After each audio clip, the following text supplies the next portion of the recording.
Make sure to like the video, subscribe to the channel and turn on the notification bell so you never miss an update. This is your future. Click. Doomsday! Number 10 is Father James Mitchell. Yes. I do understand he managed a good friend of yours back in Smoky Mountain, Kendo the Samurai. This man has the speed of a cat. He can't be stopped. Yeah, I don't know anything about that.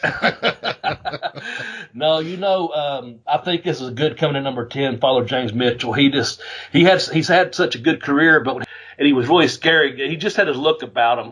Darren Van Horn or whatever he was back in Smoky Mountain. But he just had this evil. He was already. I hate to jump past the James Mitchell, but he was already like the sinister minister, if you will, to me. He just had those eyebrows and this look and his talk and his voice was screechy.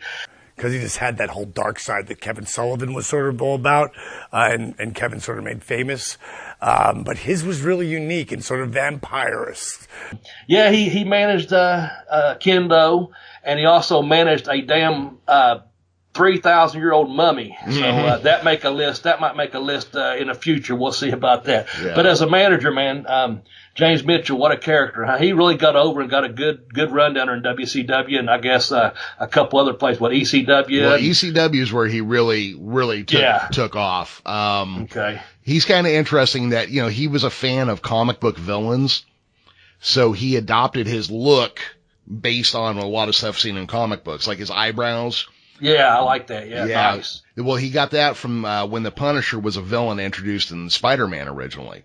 So that's where he got the idea of curling up his eyebrows. His beard was grown out to look a little bit like the Green Arrow, but also just to look like the stereotypical version of the devil. Yeah. And he got his cackling laugh from Cesar Romero's Joker on the 1966 Batman TV series. Oh, how delicious it is! I mean, he's a guy that you can actually see as a character actor. I think that he was talented. I'm glad he got over, because he's a pretty good dude too. Well, yeah, and he was always good to me. Yeah, and when he was in ECW, like I said, that's where he really caught on. But he's been on TNA and some other things. But he's one of those guys. Like when I say Gary Hart, when you look at him, you see the devil. You look at Father James Mitchell, you see the devil. I mean, it's 100%. Oh, but Mitchell, great man. He lived his devil gimmick. He is the devil. He doesn't even have to talk for his character to start coming across. Yeah, he looks like instant heat, man. So, the funny thing about that was him and Brian Clark. I met him at Smoky Mountain, obviously. He was Night Stalker, Brian was, and then he went to WCW there. And they was always real kind to me. They was there my first night of my tryout and stuff.